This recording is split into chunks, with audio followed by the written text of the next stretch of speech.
All right. Hello, everyone. Sorry for having to move this onto a recording rather than meeting on Friday. But I want to take some time to go through some strategies maybe for time management, which is a thing that I think was coming up a lot for different students. And it's pretty common for all of us, but especially college students. You have other responsibilities. You have work, you have kids, you have maybe high school as well as college. So it can get really confusing and really stressful to try and manage all the tasks and kind of keep all the plates spinning.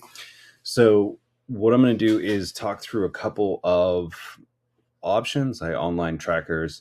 Full disclosure, I haven't tried any of these yet because I have my own system, which I'll talk about here a little bit later, but they're all essentially the same idea. So this first one, Lunatask, is a kind of an app to-do list, life tracker, they call it.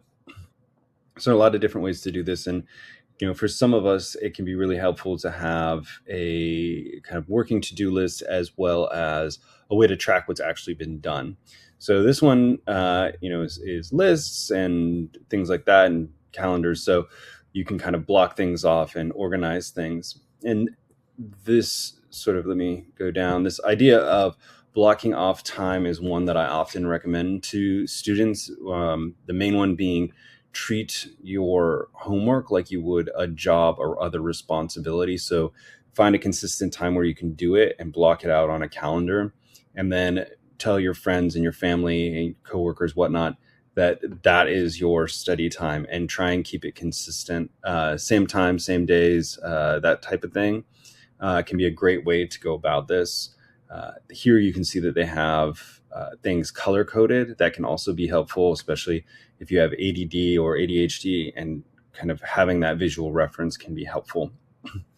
So, these tasks and organizations can be really helpful, and ways to build goals and things like that.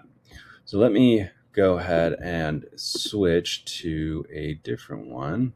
I'm going to go to this one, share. So this one is a slightly different one. And this is not necessarily an app, but it is a sort of recommendation. I'll link these things or provide links to these things as well. What we see is kind of the same thing I was just talking about, right? Establishing a basic framework, right? So your schedule, using visual aids, right? Breaking tasks into smaller chunks. So this is that sort of long-term planning. So building the executive function skills to make sure that we're mapping things out. And there are a couple of good ways to do this. One that I would recommend is look at your syllabus, your course syllabus, or look at Canvas and see when assignments are due. And I would actually do this for the whole quarter. If you're taking 3 classes, look at when are midterms, when are major tests, when are major assignments, so that then you can work backwards and do your backwards planning. So that's what they have here, right? So they have, okay, let's say our assignment is due on day 6, right? Okay, so if I work backwards from there for an assignment that's due in 6 days, I'm going to need to make sure that I have time to revise and edit, time to write a second section, right? And I can kind of break these things out into chunks. One of the advantages for almost any academic task, whether that's studying for a quiz, studying for a test, or writing a paper, is that the repetition is what's going to help move things from your short-term memory to your long-term memory. So by spacing things out, you actually are more effective, and you allow your brain to do some of the work in the background and sort of process things. Those of you that have taken psychology or kind of maybe read around these things know that sleep is where memory is consolidated. So when we're making sure that we have time and that we can sleep, those ideas and memories can be consolidated and we can be more effective. So kind of planning things out intentionally. The adjustments that I would make to this particular plan is that I would actually build in a buffer day, so that if things were due on day 6, day 5, I would actually have as a kind of a loose ends type day, knowing that sometimes life gets in the way and I don't want to be relying on a super tight schedule where I don't have any wiggle room. Frequent breaks. So they have here like working for 25 minutes and taking a 5-minute break. That can be a great strategy. I think I've mentioned before that most people can only focus for up to 45 minutes. I've seen other studies where 15 minutes is kind of like the max that most of us can go as we're putting things into our short-term memory. And then we need a short break for our brain to process that and then kind of reset. But having these sort of short focused sessions is obviously more effective than trying to extend things over sort of a marathon period of time. Now, one thing that I find for all of us is that, you can schedule in a short break and then your timer goes off and you take a break. And then sometimes that break extends longer than you intended it to. My strategy for that, if I really want to make sure that I'm kind of keeping tabs on things, is to set a timer. So for your break, okay, I've got 5 minutes. And then also don't get involved in anything big. Make your short break, a walk around the house or getting up to get a drink of water. Don't make it something that's going to pull you into a rabbit hole. So checking email, checking social media, looking at the news, those things are things that can be rabbit holes and kind of black holes sucking us into something. And then all of a sudden our 5-minute break is an hour long and now we've lost a bunch of time. So just make sure that you're setting a timer, at least when you start until you get kind of a rhythm. And make sure that whatever you choose to do during that time is something that you're going to be able to step away from. Excuse me. Another thing that they have here, right, creating a distraction-free environment. We touched on this a little bit during the last meeting, which is when you're studying, make sure that you have a time and a place that you can study, a place that's free of interruptions and distractions. Now, if you're working on your computer or your other devices, there are a couple of things you can do. Put on Do Not Disturb, or put your phone in airplane mode, something like that, so that you're not distracted. Now, again, there are ways that when you go into a Do Not Disturb mode, certain people can still call you. So if you're worried about, childcare or work that might need to get in touch with you, you can allow those things through your Do Not Disturb based on the settings. So once you sit down to work, I always suggest that you know what you have, or you have all your things at hand. So for example, if I were to be doing math homework, I would have all of the things that I need right here with me at my desk. So if that's a textbook, paper, a calculator, right, a protractor, pencils, whatever it is that I need, I want those things right here so that I don't have to go get up and get them. So I think of it as kind of like, if you were to be making a meal, making sure that you have all of the ingredients first, making sure that you have all of the pots and pans or, measuring spoons, whatever, that are washed and ready to go so that you can kind of prep everything and you don't have to interrupt yourself. Now, they do mention here tools like noise canceling headphones and website blockers, which I just talked about.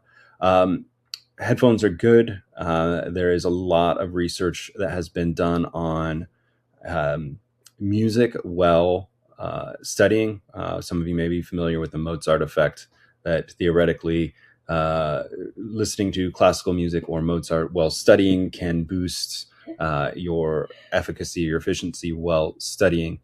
Now, if you're not a classical music fan, and I don't mind it, but it's not my go-to genre, I would avoid listening to anything that is jarring or chaotic with tempo changes.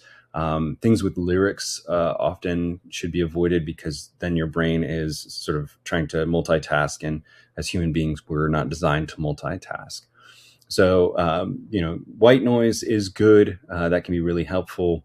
I do typically listen to classical music while I'm in my office working. I find it really helpful. It's kind of a new thing I've tried in the last 6 months or so.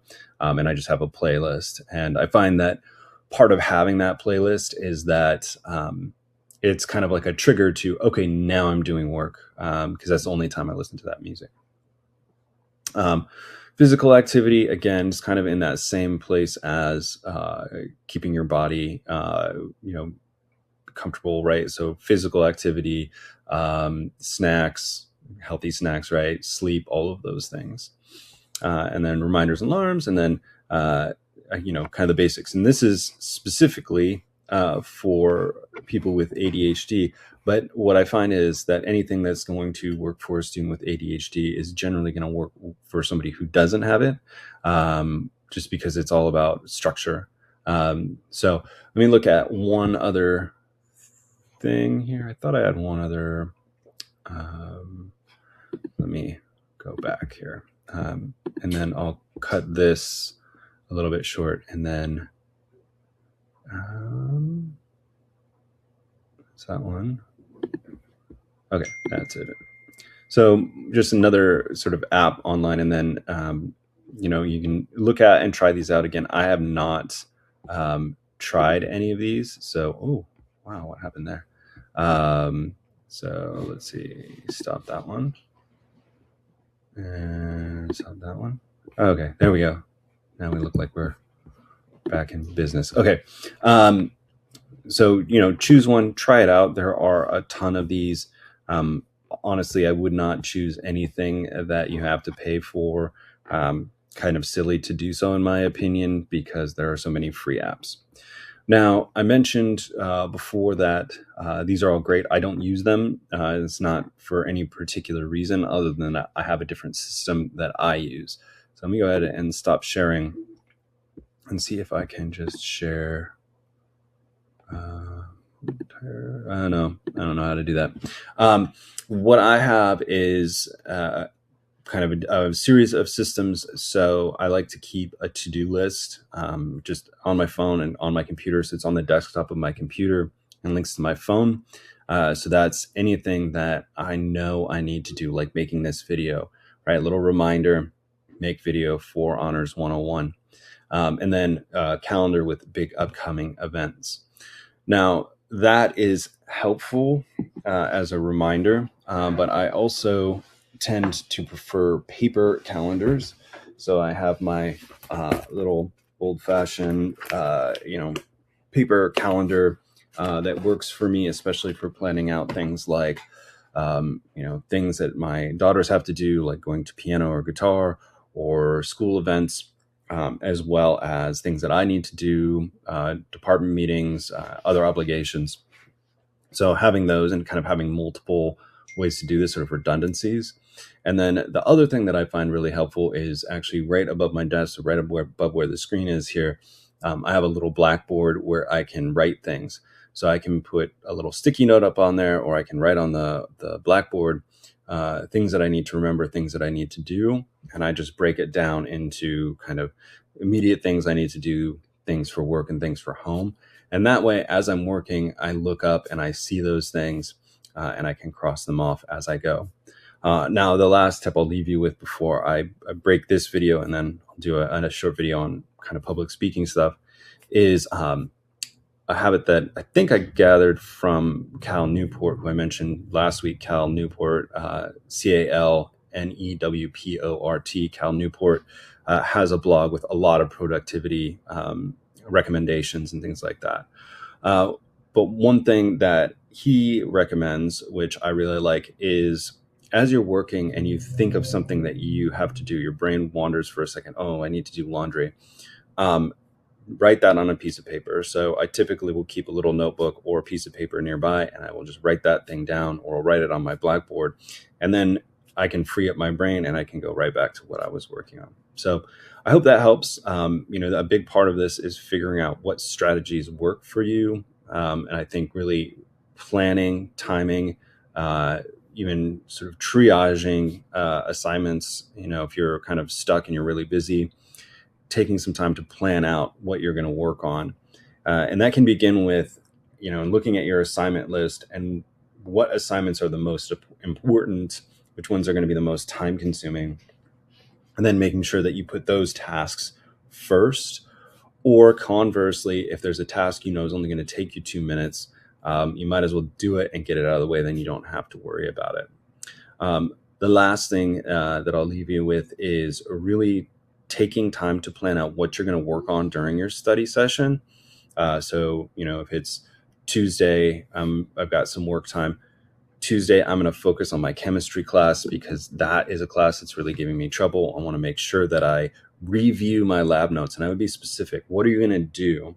And then when you finish that session, figure out what you're going to do the next time, because what can be really disorienting and really counterproductive is you sit down in that hour to work and you're trying to figure out what to work on, and you spend the first 15 minutes of that hour trying to sift through everything.